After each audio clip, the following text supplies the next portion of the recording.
चलिए एफआईआई से शुरुआत करते हैं क्योंकि इनकी लगातार बिकवाली का एक सेशन हम देख रहे हैं। डीआईआईज हम देख रहे हैं लगातार खरीदारी कर रहे हैं, लगभग 37 दिन हो चुके हैं। वैसे में बाजार का ओवरऑल सेटअप हम कैसे समझे, कितना तवज्जो, कितनी इंपॉर्टेंस आप देना चाहेंगे इस खरीदारी और बिकवाली को?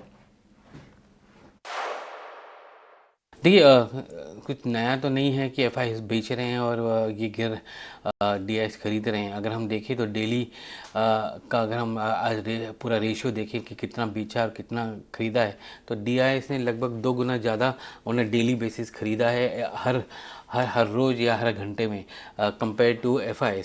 बट उसका जो एक महत्व ये है कि रिटेल इन्वेस्टर का जो पैसा है ना डायरेक्टली मार्केट में भी आ रहा है और म्यूचुअल फंड के थ्रू भी आ रहा है।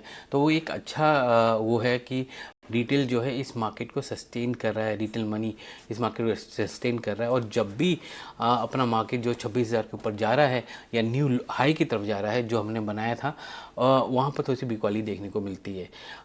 उम्मीद ये है कि ये ट्रेंड थोड़ा सा रिवर्स होगा, क्योंकि अगर पैसा यूएस मार्केट से प्रॉफिट बुक होके निकलेगा तो दूसरे मार्केट में जाएगा जहाँ पर ग्रोथ भी है और आगे जाके रिटर्न भी आ सकते हैं। इंडिया ओवरऑल अगर देखें तो उतना अच्छा परफॉर्म नहीं किया है 2025 में, और एक कारण वो रहा है कि इंडिया यूएस ट्रेड डील को लेके भी काफ़ी अटकेले हैं। और दूसरी जो है एआई का जो एआई लेड ट्रेड है वो भी इंडिया में नहीं आया है, तो इंडिया एक एंटी एआई ट्रेड की जैसे है।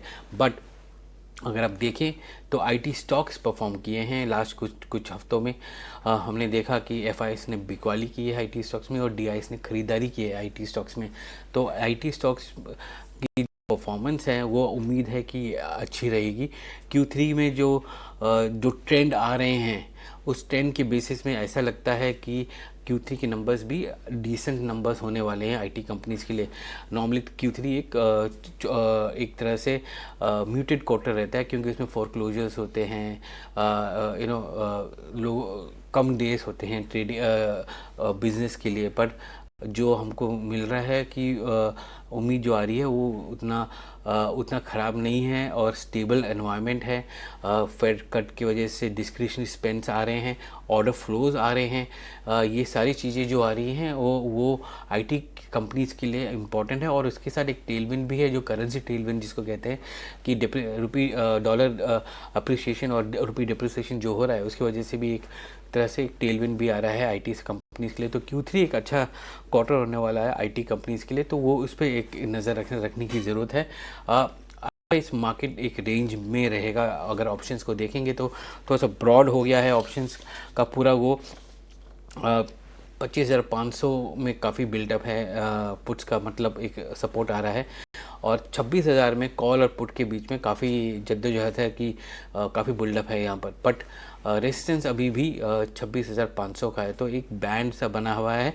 आज के अगर हम एक्सपायरी के बाद देखें तो हमको पता चलेगा कि वो बैंड कैसा रहेगा। बट मार्केट रेंज बाउंड रहना चाहिए, तो ऐसा नेगेटिव बाइस रहेगा ग्लोबल क्यूज़ की वजह से।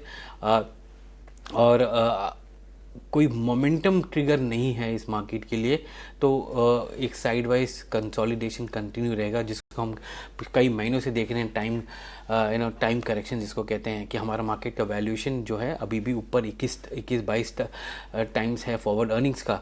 और क्योंकि पैसा सपोर्ट डोमेस्टिक मार्केट से मिल रहा है, डोमेस्टिक फंड से मिल रहा है, तो नीचे की तरफ नहीं आ रहा है, पर लॉन्गर ड्यूरेशन के लिए वो उसी रेंज में रह रहा है, तो उसको कहते हैं टाइम करेक्शन। तो वो करेक्शन जारी रहेगा। ओके, बिल्कुल सही कहा आपने। आप देखते हैं वीकली एक्सपायरी किस तरह की होती है आज निफ्टी की, उसके बाद और आगे के डेटा, आगे के हफ्ते के डेटा के हिसाब से पता लगेगा कि एफएनओ के लिए किस तरह के संकेत मिल रहे हैं। लेकिन ओवरऑल जो एफएनओ में ट्रेड करना चाहते हैं उनके लिए सजीद सर क्या लग रहा है, आज निफ्टी और बैंक निफ्टी को लेकर किस तरह की रणनीति बनानी चाहिए? हालांकि निफ्टी के कई सारे आपने अहम लेवल्स बताए भी, लेकिन एक कुछ की लेवल्स बता दीजिए जो उन्हें नजर रखनी चाहिए, क्योंकि आज निफ्टी की तो वीकली एक्सपायरी भी है। देखिए ये दिसंबर एक्सपायरी लगभग 35 दिनों का है, क्योंकि दिसंबर 30 को है मेरे ख्याल से एक्सपायरी निफ्टी का। तो 35 दिन का एक्सपायरी रहेगा, ये लंबा एक्सपायरी पीरियड है। इसमें हमने देखा कि निफ्टी 50 में लगभग 42,000 करोड़ के आसपास का ओपन इंटरेस्ट पोजीशन है। निफ्टी बैंक में 10,000 करोड़ के ऊपर है। बाकी 3 स्टॉक जैसे SGFC, रिलायंस एंड ICICI, उसमें भी काफ़ी ओपन इंटरेस्ट पोजीशन है, जबकि SGFC में लगभग 19,500 करोड़ के ओपन इंटरेस्ट पोजीशन है। हमने कल देखा कि निफ्टी 50 में शॉर्ट्स थोड़े से क्या नाम है, शॉर्ट्स कवर हुए थे निफ्टी फ्यूचर्स में थोड़े से, और निफ्टी बैंक्स में जो है हमने देखा कि लॉन्ग पोजीशंस ऐड हुए थे, जिसके तहत थोड़ा सा ओपन इंटरेस्ट गिरा था निफ्टी का। FI की पोजीशंस देखें तो हमने देखा कि नेट एडिशन जो थे लॉन्ग्स थे निफ्टी फ्यूचर्स में FIs के, और ओवरऑल पोजीशंस ऑफ FI जो इंडेक्स में हैं, इंडेक्स फ्यूचर्स में, वो भी लॉन्ग्स बड़े हैं, लगभग 10.6% हो गए हैं 10% से लेके। तो थोड़ा सा लॉन्ग्स बड़े हैं, क्योंकि आपका शॉर्ट कवरिंग हुई और थोड़ी सी लॉन्ग पोजीशंस ऐड हुई हैं इंडेक्स में, निफ्टी और निफ्टी बैंक में। बट ओवरऑल अब मार्केट को देखें तो अभी भी हम एक ऐसे पोजीशन में हैं जबकि जहां पर 90% जो है शॉर्ट्स है मार्केट में, और 10% के आसपास लॉन्ग्स हैं। तो वो एक कॉशियस आउटलुक है मार्केट के लिए, क्योंकि कन्विक्शन नहीं है कि यहाँ से आगे जाएगी, कि कितनी आगे जाएगी मार्केट यहाँ से, बट ये कन्विक्शन है कि मार्केट साइडवाइज रहेगी। मार्केट साइड बाय रहने के संकेत, लेकिन